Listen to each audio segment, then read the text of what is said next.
Hello and welcome to Radnor Studio 21, Mainline Public Access Television, located in the heart of the Wayne Business District. This is the Ward 1 Commissioner's Corner, and I'm your host and proud Radnor resident, Megan Gummel. The purpose of this program is to connect a resident from each of the 7 wards with their commissioner to discuss the happenings and what's going on in each of the wards. Today, my guest is Commissioner Jack Larkin, who is also the Vice President for the Board of Commissioners and will be seeking re-election in the fall. Welcome, Jack. Thank you for having me. Thanks for taking the time out. I know you've been busy lately. This has been a busy last couple of weeks. The summer's supposed to slow down and it has not been. All right, so how is your summer going? So far, so good. I am taking off at just a couple of weeks now for my younger brother-in-law's wedding in California, so that'll be fun. Oh, that's nice. Yeah. Taking the whole family out? Yeah, it's going to be interesting. We're flying with Margaret again. We haven't done that in about a year. She's going to be almost 2 by then, so we'll see how that works. And how's your family? How's your wife? She's excellent. She still works in the city. And how old is your daughter? She's a little bit less than almost 2 at this point. I think she is 20 months. All right, good to hear.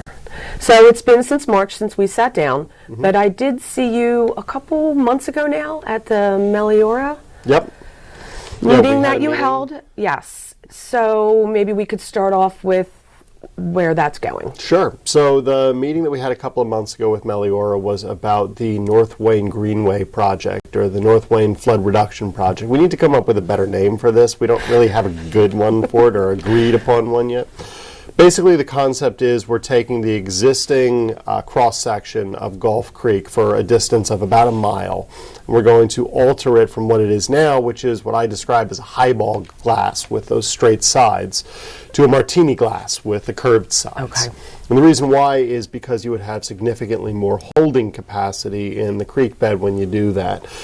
This is an excellent project for North Wayne, which gets a lot of different flooding for a couple of different reasons. The first is, with 1 mile of creek bed that you are altering, you have just tremendous storage capacity. It will be by far the largest detention basin. It's obviously not really a detention basin, but if you were to compare it to a traditional detention basin, this is significantly more volume.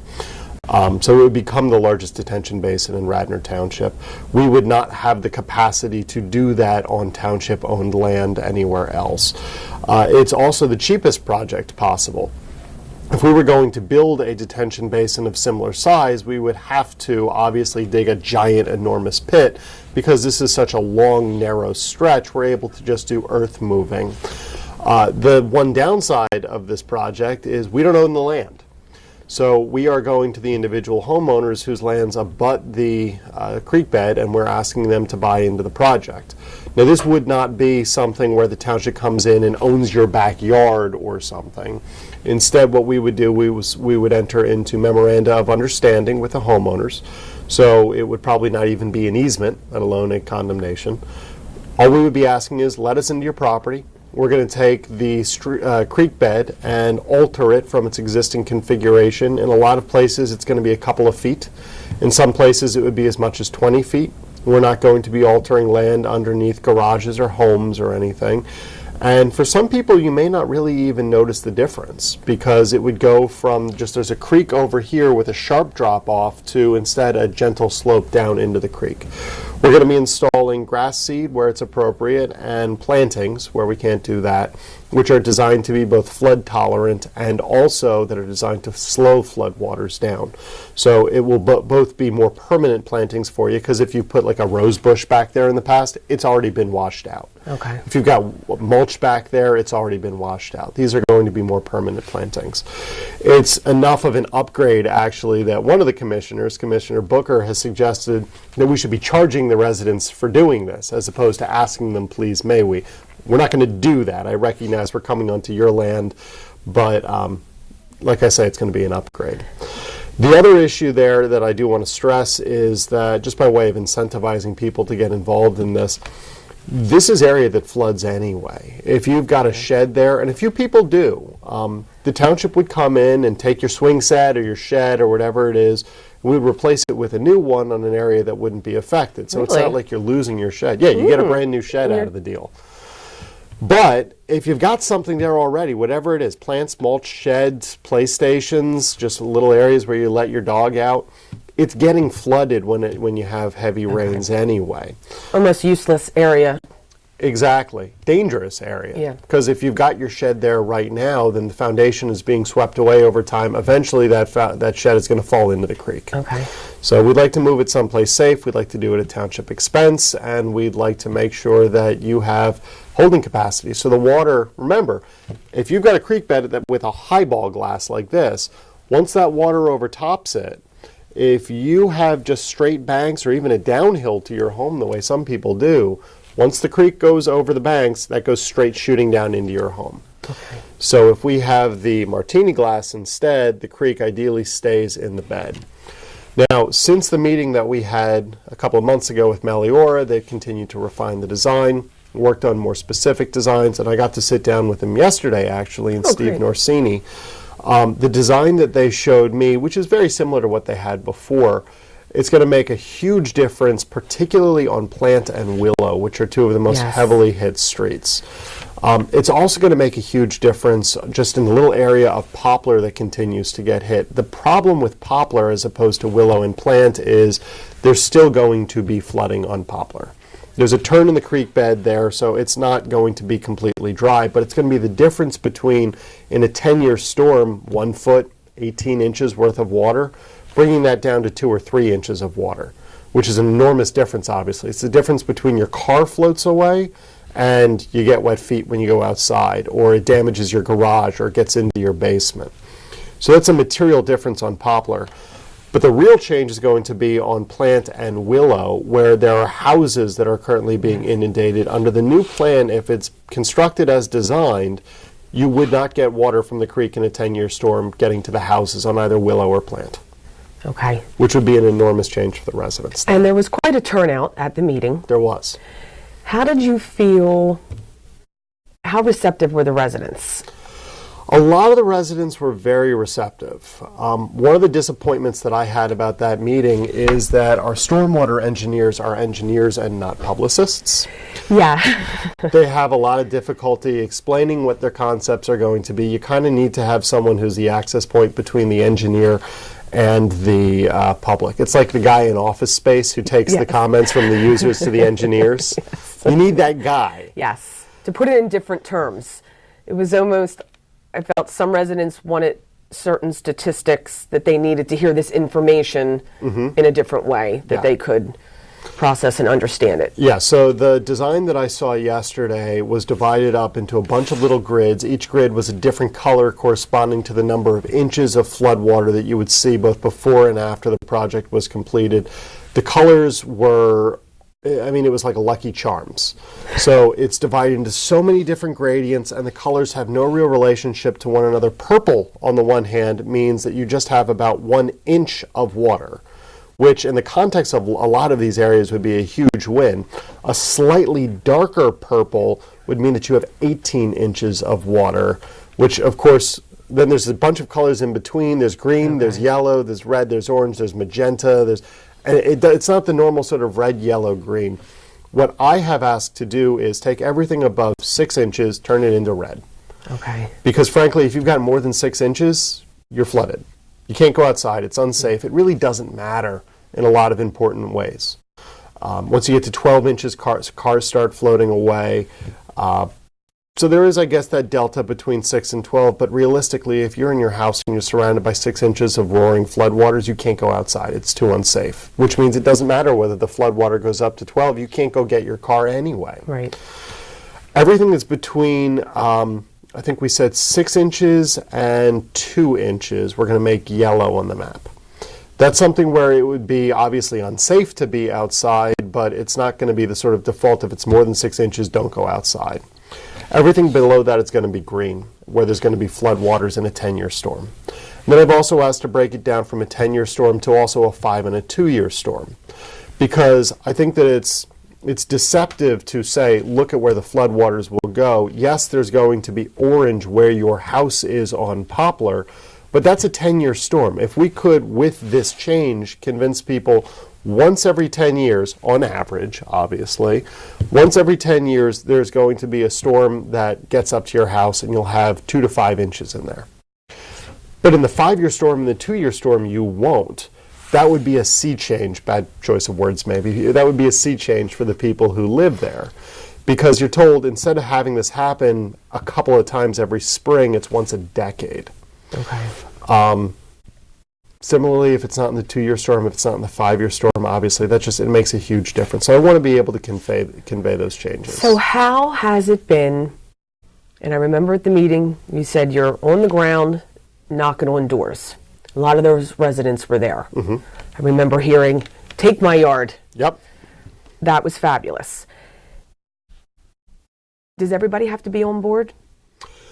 No, we don't need 100% compliance. Thus far, there's only one person who has said affirmatively, "I do not want this to happen. Do not come to my house. Don't survey, don't move anything." Everybody else has been open to at least seeing where surveying is going to happen. The next step in the process is we're going to send out a letter to let people know, here's what we're going to be doing. We're going to put stakes in your property.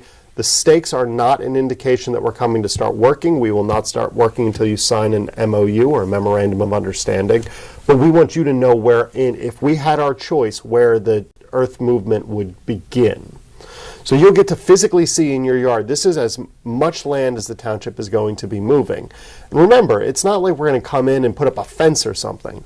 We're taking what might be level ground or a small slope, and we're turning into a slightly sharper slope down into the creek bed, which can also have some safety effects for you. If you've just got a gentle slope down to a sudden drop-off, well, if you've got kids or animals, then it might be better for you, safety-wise, to have that change. Anyway, we want you to know where that's going to be.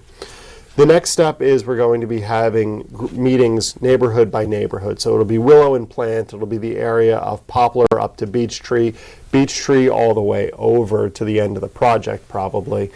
We'll ask people, come on out, see a sample design. So we'd like to have some renderings so you can literally see, here's what it looks like at somebody's house who will let us come in and take photographs. Here's what the CGI will look like afterwards. Okay. We'll have MOUs there for people to sign if they're interested to. There's not going to be 100% turnout, obviously. So instead of just relying on that, at that point, once we get the nucleus of people who have signed up, we're going to start going door to door. And a lot of residents have asked, hey, I want to be involved in that. How can I help? And the answer is, help me go door to door, because there's a lot of houses. Yes, and I appreciate that, that you're doing that. And once you have a plan, and I felt a little bit of resistance being in the rooms. And I used to live over in that area, not anymore.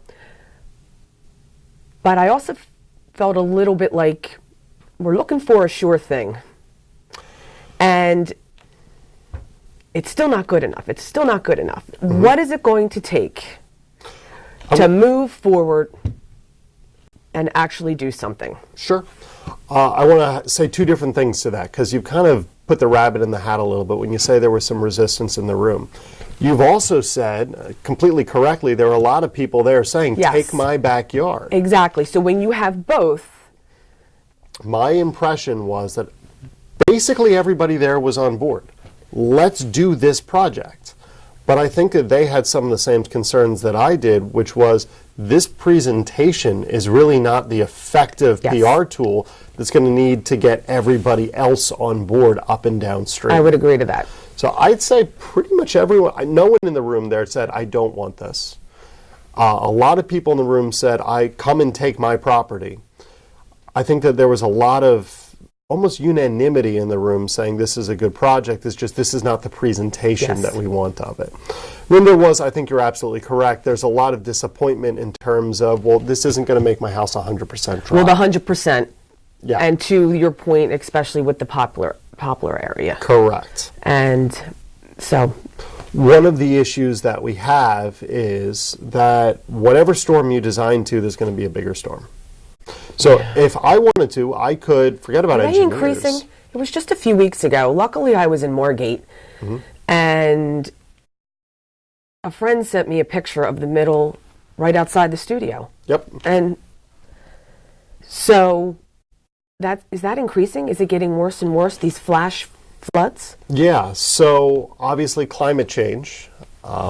The question then becomes what in not just the Northeast as a region, but Wayne, which is its own little microclimate in a lot of ways, what is the outcome going to be for rain events? And I don't think there's anyone who can answer that exactly. So that's a rain event as opposed to a storm, the 2-year storm. Right. So a 2-year storm would be a storm of a sufficient intensity that would only occur once every 2 years, as opposed to a drizzle sort of on and off. A 5-year storm is a storm of sufficient intensity that it only occurs once every 5 years. The August 13th storm, and this was something else that there was a lot of pushback to in the room, which was actually sort of frustrating for me. Meliora says that the August 13th storm was a 10-year storm. And the reason why they say that is because there was a weather station at Villanova. It's the closest weather station that is accredited and monitored. And it says that it was of an intensity that occurs once every 10 years. The residents all say, no, this was far larger than a 10-year storm. And that's because they've been here for decades in a lot of instances, and they know this is far more intense than a 10-year storm, and we have our own microclimate, which is distinct from what you have in Villanova. But of course, my perspective on this issue is we're designing to meet the 10-year storm standards. If you say that August 13th was a 1 in a 100-year storm, a 1 in a 500-year storm, then great. We don't have to meet that standard. We don't have to worry about that happening again. Meliora thinks that we're going to see another storm like that sometime in the next 10 years. So they are trying to over-design systems. And if they're wrong, if in fact that's a 1 in a 100-year storm, then great. We've got an over-designed system. No reason to complain. I think that there is a concern that Meliora is perhaps ignorant about what the microclimate is in Radnor. That's the one other sort of outgrowth of that. Meliora seems to think this happens once every 10 years. I, as a resident, know that it's far less common than that, so why would I trust them? And what I've got to tell you is they're engineers, not residents. They rely on us to give them feedback. That was interesting, good, valuable feedback for them at the meeting, and they incorporate it into the next stage of the project. They do need data, though. These are number-driven, data-driven models that they work with, and just having someone say, I've been here for 2 decades and I've never seen a storm like that, there's no way to plug that into an equation. So how do we get them the data they need? They're using the Villanova weather station, which, like I say, the worst-case scenario is they're going to over-design. They seem to think that this was a more common storm than the residents do. Great. It'll be over-designed. But what that does mean is their model predicts that there's still going to be flooding. And this is the second half of the conversation, the question that you asked. Their model suggests that there's still going to be flooding when you have a 10-year storm, even if we do all the changes that we want to, if everybody buys into the changes along the creek. And the reality of the situation is North Wayne is a low point, which means that there's always going to be some degree of flooding unless you continue to do projects to slowly chip away at the problem. So the creek bed is just one of the issues that we're working on. We're simultaneously working on adding tree trenches to North Wayne, which would be incremental improvement. What that would do is give area for water to go along the sidewalks, which of course prevents it from channelizing and rushing down the non-porous pavement. It detains a little bit of water. It's another small step that we can put in. We're always interested in other detention basin projects. We may eventually put one in under Calm. It's just that this creek bed project is so inexpensive per cubic foot of detained water. It's such low-hanging fruit that if we don't do it first, I mean, adding the tree trenches alone will do substantially nothing. Once we get you down to there's just 1 or 2 inches of rainwater in a 10-year storm, suddenly adding those tree trenches might take that 2 inches of water down to ½ an inch, which is a huge difference. So you said you just met with them yesterday. Just met with them yesterday. They're incorporating all the feedback. They already have. They have a new model. What I've asked them to do is to make some changes to it because I really don't want to have another meeting where they have difficulty communicating. So you're addressing the weak links in the presentation. So what should we look for down the future? Another presentation, another meeting at the Township Building? In the next couple of weeks, you should be getting letters. In the next couple of weeks, you should be seeing stakes in your yard if you abut the creek bed. And then in September, we're looking to put together meeting by group meetings with individual neighborhoods, and we'll hopefully get people signed up. Excellent. Wonderful. All right. So you said it slows down a little bit in the summer, Board of Commissioners? Does. Yeah. Your last meeting was the 15th of July? That sounds right. Yeah. Well, what else do you want to talk about? Any other updates you want to? So the pool building at the corner of Aberdeen Terrace and I guess it's North Wayne. Yeah. Okay. It looks like the supply? Yeah, the old pool supply that burned down. And it burned? Oh yeah, it burned a while ago. Oh. I have to admit, I even slept through when Manila's was on fire. Yep. I had to tell you, I live a block over. I slept through that. Well, I've had a lot of concerns about what to do there. It's a gnarly little area for zoning purposes. It's C3 zoning, which is really designed just for business, which is why you have so many businesses in that area. You've got the dry cleaners, you've obviously got the hardware store, you've got what used to be the pool building, and there was the residential dwelling immediately adjacent to that, which was used, I guess, for storing pool stuff. The bottom line is they were both damaged in the fire. I get a lot of comments from residents about those two buildings. There's rats, there's raccoons, and then So what are the options? You tear it down? Yeah, so there is actually a developer who owns the property, and they're working on getting it zoned appropriately for residential. Because the problem is, your two choices are either you put in a appropriately zoned building for commercial, which I don't love as a concept because that attracts a lot more traffic. If you put in a law office, for instance, then you're going to have clients coming to and fro. That's a high traffic area, so I don't love that. The residential apartments, or no, not apartments, the residential dwellings that they're looking to put in would have off-street parking. So that's a tight area. One of the things that residents don't want is to lose the parking spaces that they feel like they've gained parking on the street there because nobody else is using it. Yes. If you turn them into housing, there's a concern that you're going to have the residents parking on the street. Well, they're going to be able to put, I think, as many as 3 cars per house as currently designed. What the board would have to do, though, is change the C3 zoning district to permit residential there.